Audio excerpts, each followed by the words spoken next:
रे सखी चोली में नोट कतना ले रखी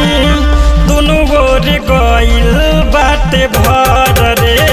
सखी रे सखी चोली में नोट कतना ले रखी दुनु गोर गइल बाटे भर रे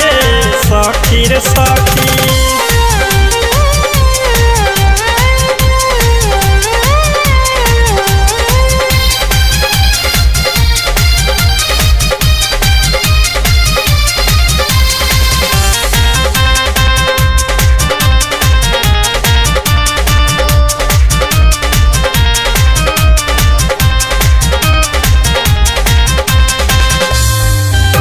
बेचैनी बढ़ल जब से पीछा पड़ल लागे हमारा पर भइल दीवाना कनी सट ना हो कनी हट ना हो कहे तो पे लुटाएम खजाना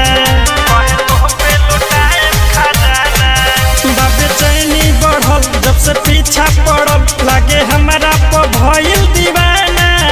कनी सट ना हो जनी हट ना हो कहे तो पे लुटाएम खजाना जब हिलाई कमरिया हम पे लागे लुटावे न मरिया जब हिलाई कमरिया हम पे लागे लुटावे न मरिया हाथ छोड़े न लेला जब पकड़ रे पकड़ रे सखी रे सखी चोली में नोट कतना ले रखी दुनु गोर गइल बाटे भर रे सखी रे सखी चोली में नोट कतना ले रखी दुनु गोर गइल बाटे भर रे सखी रे सखी सखी रे सखी।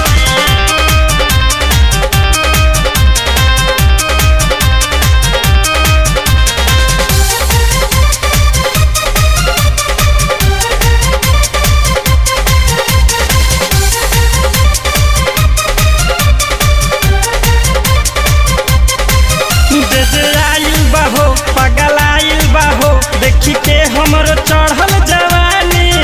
लागे कदी बिहान सखी बानी परेशान आज जख्मी गजेंद्र रोना मानी आज जख्मी गजेंद्र रोना मानी जे आइल बाहो पागल आइल बाहो देखी के हमरो चढ़ल जवानी लागे कदी बिहान सखी बानी परेशान आज जख्मी गजेंद्र रोना मानी देखया गइले दीपक दिलवाला अब लागत कि हो जाई हाला देखया गइले दीपक दिलवाला अब लागत कि हो जाई हाला खूब रखेले हम पे नजर रे सखी रे सखी चोली में नोट कतना ले रखी दुनु गोर गइल बाटे भर रे सखी रे सखी चोली में नोट कतना ले रखी दुनु गोर गइल बाटे भर रे सखी रे सखी सखी रे सखी। हम कहत सारा बराती आज लागत इज्जत न बाची जब पैसा देवेला लागे डर रे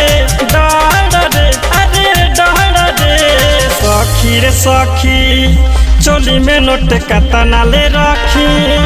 दुनु गोर गइल बाटे भर रे सखी रे सखी चोली में नोट कतना ले रखी दुनु गोर गइल बाटे भर रे सखी रे सखी। त्रिवेणी म्यूजिक प्रेजेंट्स।